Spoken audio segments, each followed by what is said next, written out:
Everyone, good morning and again welcome back to my another mini blog. তো এখন বাজে প্রায় 7টা-9-এর মতো। আর দেখো বাইরের ওয়েদারটা কতটা সুন্দর হয়ে রয়েছে।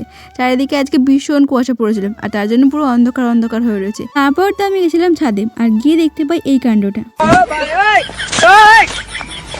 মানে ভাবা যায় একেতে তো ঠান্ডা, তার মধ্যে মারামারি শেষ হচ্ছে না।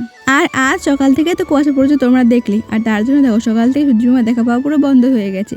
মাঝে একবার উঁকি মেরে দেখা দিয়েছিল, কিন্তু তারপর থেকে সে গেল তো গেলই, আর সারাদিন আর দেখা পাওয়া যায়নি। তারপর তো আমি আর বোন রেডি হয়ে গেছিলাম আমাদের পাশের পাড়ার অনলাইনের দোকানে কিছু কাজ করতে। তবে তেমন কোনো কাজ ছিল না সেখানে, খালি বুড়ো বুঝুটো করে ছবি বার করা দরকার ছিল, তো ওটা করতে আর প্যাকেট করতেই গিয়েছিলাম মেনলি। কিন্তু সেখানে গিয়ে আমি জানতে পারি যে বুড়ো ছবি আমি নিয়েই যাইনি, কাকা এখানে নগদ বুড়ো নতুন করে আবার ছবি তুলছিল। আর এদিকে আমি দোকানের মধ্যে আরামসে বসে গান চালিয়ে দিয়ে গান শুনছিলাম। তারপর তো সমস্ত কাজ হয়ে গেলে আমি এখন চলে আসি সোজা বাড়িতে। তারপর তো বাড়ি এসে স্নান করে আগে স্কিন কেয়ারটা করে নিয়েছিলাম, দেন বসে পড়েছিলাম লাঞ্চ করতে। আর লাঞ্চে আজকে ছিল ডালের বড়া, শাক ভাজা, নিরামিষ তরকারি, ডালের বড়াই ঝোল করেছিল। খাওয়া দাওয়া সেরে গেছিলাম ছাদে, আর তখন গিয়ে হয় আমার কাছ থেকে অঘটনটা। হ্যাঁ, এই টপটা আমার কাছ থেকে পড়ে পুরো ভেঙে গিয়েছিল, তো আর কি অগত্যটা ফেলে দিতে হয়েছিল। তারপর থেকে করতে করতে প্রায় এদিকে সন্ধ্যা হয়ে গেছিল, আর তাই আমি চলে গেছিলাম সোজা নিচে।